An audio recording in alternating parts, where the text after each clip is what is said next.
एक ओंकार सतनाम करता पुरख निरपौ निर्वैर अकाल मूरत अजूनी सहभंग गुरप्रसाद जप आद सच जुगाद सच है भी सच नानक होसी भी सच।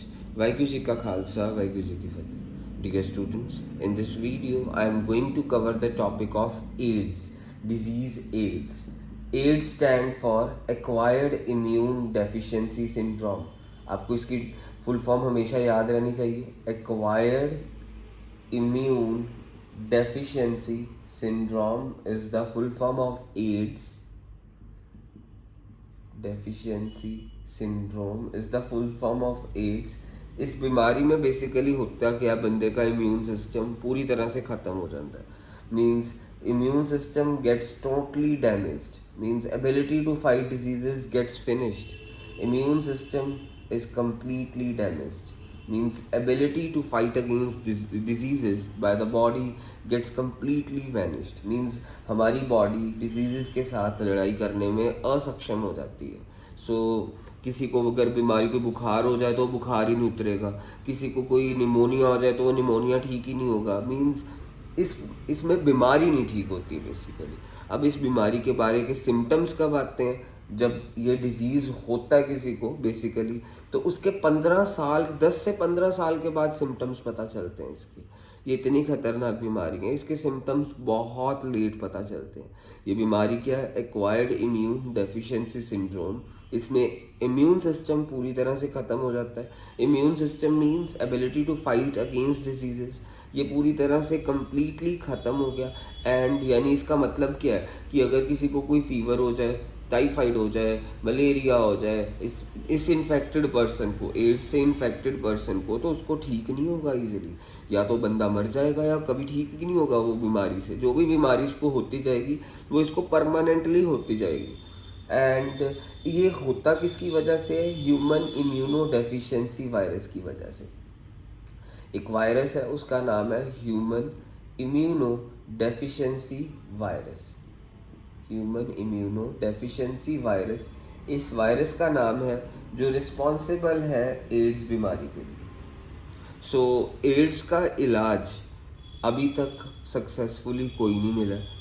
एड्स पहले होता किसके साथ है, फिर हम इसके बारे में पढ़ेंगे कि इसका टेस्ट कैसे कर सकते हैं। AIDS basically wrong sexual contact से होता है with infected person, sexual contacts with infected person, sharing needles and syringes with the infected person, through wrong blood transfusion of infected person। Suppose किसी को ब्लड की ज़रूरत है और इन्फेक्टेड पर्सन ने उसे ब्लड दे दिया तो उसे एड्स हो जाएगा। सपोज किसी इस बंदे को एड्स है, इसको सपोज ये वाला बंदा है, इसको एड्स है, इसको तो सिम्टम्स तो 10 से 15 साल के बाद पता चलेंगे, क्योंकि इसके सिम्टम्स ही बहुत लेट पता चलते हैं। अगर ये किसी को ये इन्फेक्टेड पर्सन किसी नॉर्मल बंदे को ब्लड दे दे, जैसे किसी इस बंदे का एक्सीडेंट हो गया और इसे ब्लड की ज़रूरत है और इस बंदे ने इसको दे दिया तो इसे एड्स हो जाएगा। और मदर से child during pregnancy pass on हो सकता है। Suppose mother is AIDS infected तो बेसिकली सिम्टम्स 10 से 15 साल बाद पता चलेंगे। एंड उसी दौरान मदर गॉट प्रेग्नेंट एंड जो बेबी होगा वो एड्स इन्फेक्टेड ही होगा। मदर से बेबी की तरफ भी ट्रांसफ़र हो सकता है, रॉन्ग सेक्सुअल कॉन्टैक्ट से हो सकता है, sharing needles and syringes with infected persons उससे हो सकता है, शेविंग रेजर्स को शेयर करने से, इन्फेक्टेड पर्सनस के साथ शेयर करने से हो सकता है।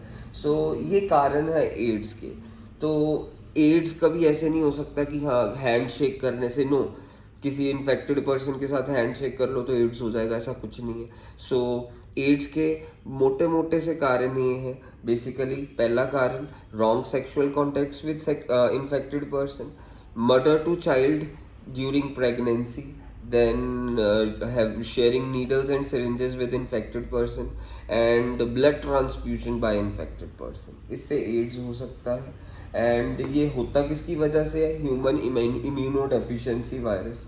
तो अब क्या ऐसा है कि जैसे सपोज आज इस बंदे को एड्स हो गया, सिम्टम्स इसे 10 से 15 साल बाद पता चलेंगे, बहुत लेट पता चलते हैं। पर क्या ये पहले इसको पता चल सकते हैं? हाँ, आज ये इन्फेक्ट हो गया, at today he got infected with this disease AIDS, but symptoms 10 से 15 साल बाद पता चलेंगे। पर ये आज की डेट पे अगर एलिसा टेस्ट करवा ले, एक एलिसा टेस्ट होता है, तो उस एलिसा टेस्ट से पता चल जाएगा कि ये बंदे को एड्स है कि नहीं है। एक टेस्ट का नाम है एलिसा टेस्ट। आज की डेट में कोई भी किसी को ऑपरेशन भी करना होता है ना, तो कोई सर्जरी करनी होती है, उसका पहले एलिसा टेस्ट होता है, फिर उसके बाद उसकी सर्जरी होती है। तो एलिसा टेस्ट से पता चल जाता है कि बंदे को एड्स है कि नहीं है, क्योंकि नॉर्मल कोर्स ऑफ एक्शन के तो 10 से 15 साल के बाद हमारे को उसके सिम्टम्स नज़र आते हैं। बट आज की डेट में अगर कोई चेक करवा ले, एलिसा टेस्ट करवा ले, उससे पता चल जाएगा कि उसे एड्स है कि नहीं है। सो ये अब इसकी दवाई कोई ऐसा परमानेंट इलाज नहीं निकला, बट हाँ एक ड्रग है ज़ाइडोव्यूडाइन। एक ड्रग का नाम है, मैं आपको लिखने वाला हूँ, एक ड्रग का नाम है ज़ाइडोव्यूडाइन। ज़ाइडोव्यूडाइन नाम का ड्रग है। इसका नाम, इसकी शॉर्ट फॉर्म AZT है। ये बेसिकली करता क्या है, ये इस वायरस को बॉडी में डुप्लीकेट होने से बचाता है। मींस बॉडी को बचाना शुरू, अगर सपोज कोई आज इन्फेक्ट हुआ, उसके एलिसा टेस्ट में पता चल गया कि उसे ये एड्स की बीमारी होगी, चाहे उसको सिम्टम्स 10 से 15 साल बाद पता चलेंगे, बट अगर वो मेडिसिन ज़ाइडोव्यूडाइन खानी शुरू कर दे तो उसकी बॉडी में ये HIV वायरस डुप्लीकेट करना बंद हो जाएगा। मींस वो रहेगा, मरेगा नहीं है। इस बीमारी ये मारती नहीं है वो HIV वायरस को, बट हाँ उसे रेप्लिकेट होने से बचा देती है, उसको रेप्लिकेट नहीं होने देती है। मींस बंदे की उम्र बढ़ जाती है एक तरह से।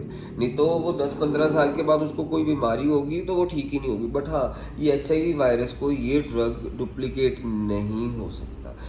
नहीं होने देता। सो ये वाला ज़ाइडोव्यूडाइन नाम का जो सा ड्रग है, ये HIV वायरस को बॉडी के अंदर डुप्लीकेट नहीं होने देता।